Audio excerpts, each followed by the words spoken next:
A common question we get here at Tulsa Spine and Rehab is, can hip flexor, what is my hip flexor, and can hip flexor tightness contribute to low back pain?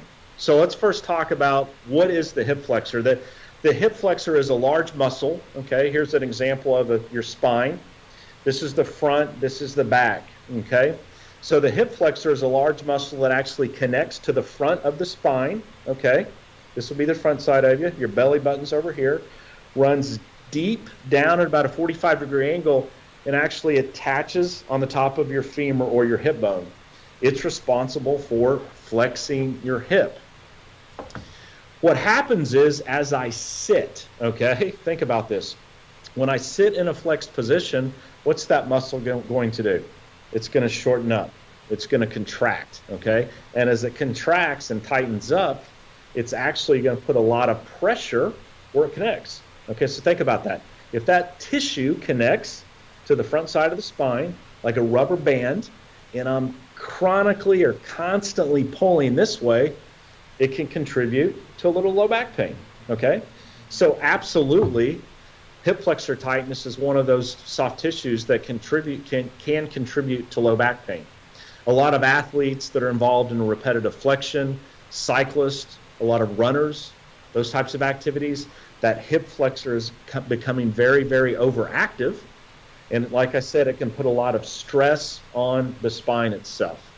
So now that we've kind of got an understanding of the anatomy, okay, how do I diagnose it? Well, many times it's through the history. A patient talks about, what do you do for a living? I'm an accountant, I sit all day. What do you do for exercise? I'm a cyclist, I do, so I'm kind of putting this roadmap together of contributing factors. So I might, before I even get into the exam, be thinking, the hip flexor could be, a contributing factor. It could be putting some pressure on their spine. The exam, there's a couple orthopedic tests we can do to determine if they have tightness of the hip flexor. Palpation. I have 3 fantastic clinical massage therapists out here at the clinic that are very good at diagnosing and identifying tightness to the hip flexor. So the exam is typically very straightforward in identifying these with the history. And then how do I treat it? Well, so think about it. If I had a rubber band and we tied a bunch of knots in this rubber band, okay? Well, it wouldn't really make sense to stretch or pull the rubber band because it's essentially just going to tighten those knots. So the first thing I want to do is untie the knots.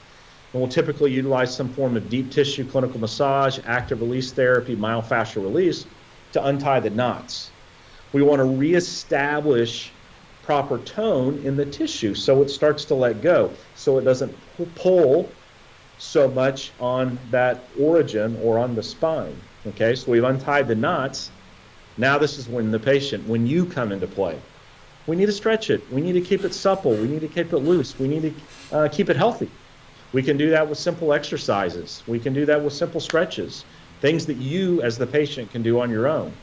And also, in the past we've talked about compensations. I talked about it may contract secondary to a lot of sitting or exercise. It also can be a compensation to secondary to something else. For instance, like weakness in your glute max. So the glute max is your big butt muscle.